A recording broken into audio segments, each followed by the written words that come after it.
Stebuklingos miško pasakos. Seniai, tolimame miške gyveno daugybė mažų žvėrelių, kurie kiekvieną dieną draugiškai leido laiką kartu. Šiame miške augo aukšti medžiai, žydėjo spalvingos gėlės ir tekėjo krištolo skaidrumo upelis. Vieną vakarą, kai saulė pamažu leidosi, miško gyventojai susirinko prie didelio ąžuolo, kurį visi vadino senoliu. Voveraitė, kuri buvo labai greita ir sumani, pasiūlė surinkti vakaro pasakų vakarą. Pirmasis pasakoti pradėjo mažasis meškiukas. Jis buvo dar labai jaunas, bet jau turėjo daug drąsos ir išminties. Meškiukas papasakojo istoriją apie kelionę į tolimojo miško gilumas, kur rado stebuklingą šaltinį, kuris gydė visas žaizdas ir ligas.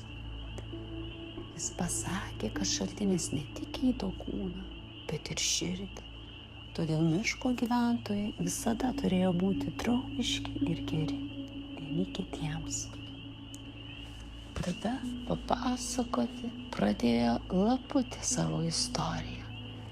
Laputė buvo labai gudri ir žinojo daugybę paslapčių. Ji papasakojo apie slaptą urvą po dideliu akmeniu, kuriame gyveno senas išminčius Pelėda. Pelėda galėjo atsakyti bet kokį klausimą, bet tik tiems, kurie buvo nuoširdūs ir teisingi. Laputė baigė savo pasakojimą, primindama, kad tiesa ir gerumas visada atveria visas duris.